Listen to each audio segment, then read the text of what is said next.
Hello, it's Peter Wright and Kathleen Beauvais with another weekly wrap-up for the Yakking Show. And this is for the week ending 28th of March, 2025. So we're a week into spring and we've had 3 nights of light snowfall. Isn't that crazy? Kathleen, how are you today? Yes, I'm doing great, thank you. And thank you also very much for tuning in. And do you know, Peter, 5 years this month we've been doing this podcast. That's right. Yep, yep, yep. I know. 5 years. Wow. Hey.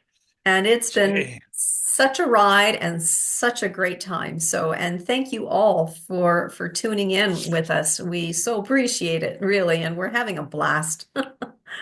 Absolutely. Yeah. Yeah. We met so many interesting people through this. Have we It's ever? quite from all over the world too. Quite incredible. Anyway, Kathleen, do you want to go straight into your I deep will go dive? straight into the deep dive, Peter. This is one where it might gross some people out, but I'm going to talk about it because it's Hmm. something that everybody should be aware of, and that is the hidden chemical cocktails in your grocery store chicken. And now this is Wow. an article taken from Dr. Mercola. We will provide the full link to the article below this video. But here's the thing, Peter. Have you ever wondered what's in that slimy, watery liquid that surrounds the raw chicken in its packaging?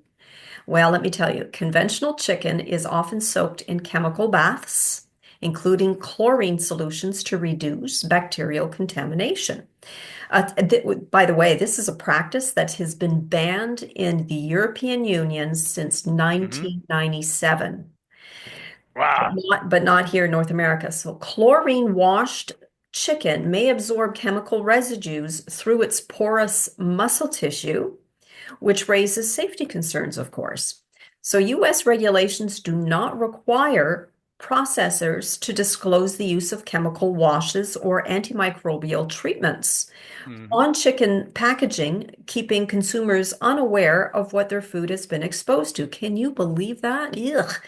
Those chemical treatments, by the way, are not just about sanitizing. They're a part of a process that quite literally waters down your dinner.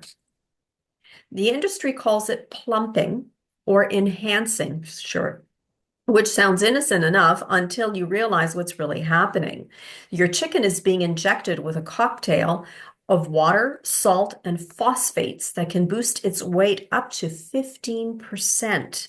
In other Hmm. words, you're paying premium chicken prices of what's essentially added water. So when you cook this chemically enhanced meat, all that added water leaches out, taking with it not just the artificial solutions, but also the natural flavors and the nutrients of that chicken.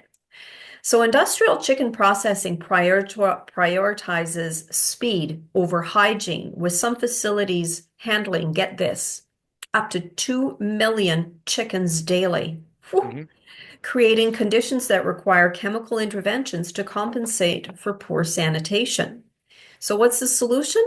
Well, they suggest choosing pasture-raised, naturally processed chicken, which supports humane farming, cleaner processing practices such as air chilled. So, we've seen that on packages, haven't we, where it says air chilled. So, look for that. Hmm.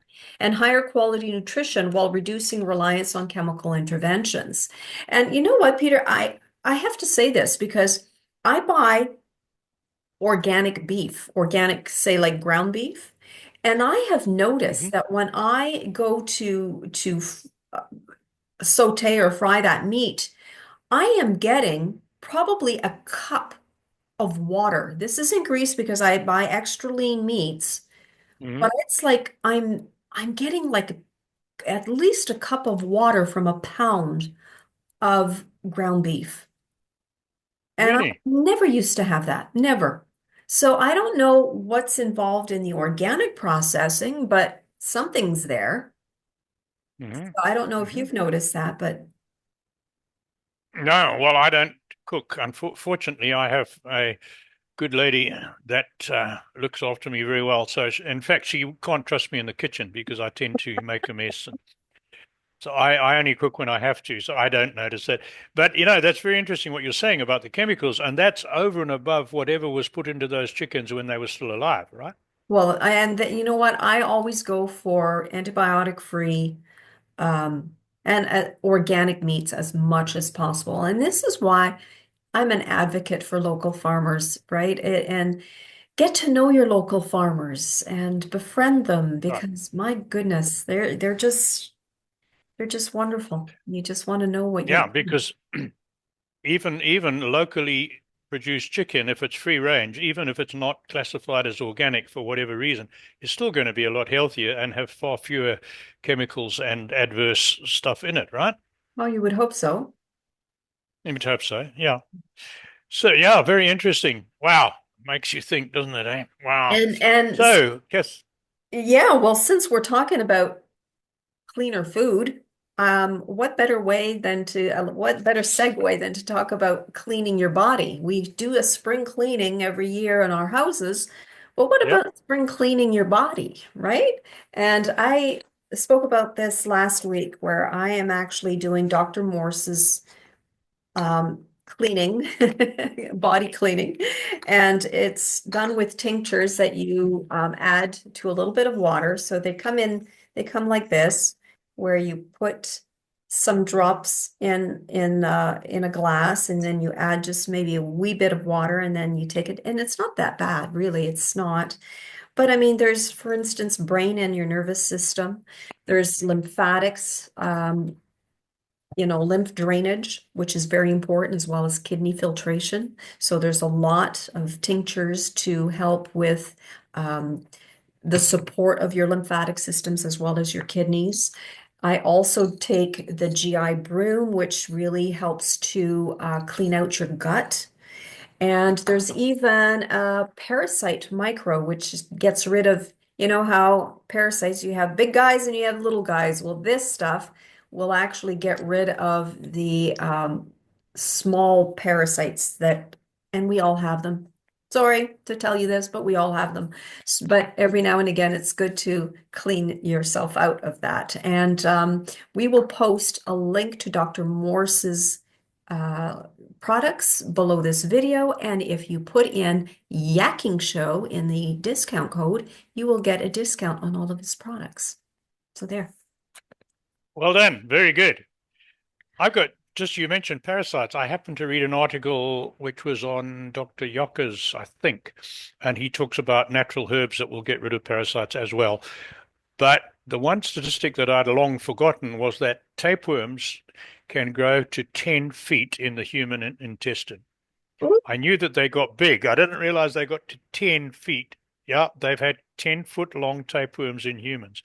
And he said something like 30% of all Americans have some sort of internal parasite, and they particularly talking about helminths, as roundworm, hookworm, tapeworm, or liver fluke. 30% of Americans have, right? And it's not solely lower income people living in poor sanitary conditions. He said that affects people right across the economic and social spectrum. So Right. good idea to clean it and clean yourself out regularly. The other really interesting health one that I picked up this week, and this was on an Epoch Health article, was about a little exercise called the soleus. I hope I pronounced that right. Push up. And this exercises the soleus muscle while you're sitting at your desk. All you do is you lift your heel off the floor and you push down on your soles. So it doesn't cause any vibration. So if you're in a busy office, it's not going to affect anyone else. But the soleus muscle only accounts for, I think it's 8% of your body mass. However, it's full of slow twitch fibers. I think I've got this right, which means it's great at oxidizing stuff you don't want in your body and using up extra glucose, right? So there's This a is lot more to interesting. it, but you need to read the whole article. Yeah, Yeah, wow, so that's that fascinating. little muscle, Can you so tell us how to do that again? yeah, so what you do, you sit at your desk or your table or wherever you're sitting Yeah. and press your sole of your foot down and lift your heel right up so you stretch your calf muscles, right? And then you relax and then you do it again. And it says if you do this several times a day for 10 or 15 repetitions of each one, you will get quite a lot of exercise and quite a lot of benefit of all sorts of improvements to your body. So if you can't get out and run and walk and go to the gym, then you can do this while you're sitting down.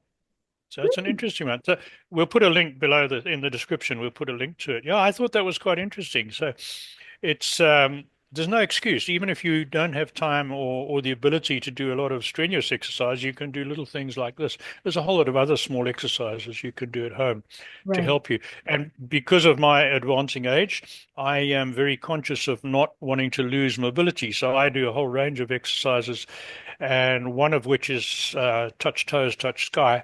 In other words, bending down to touch my toes without bending my knees.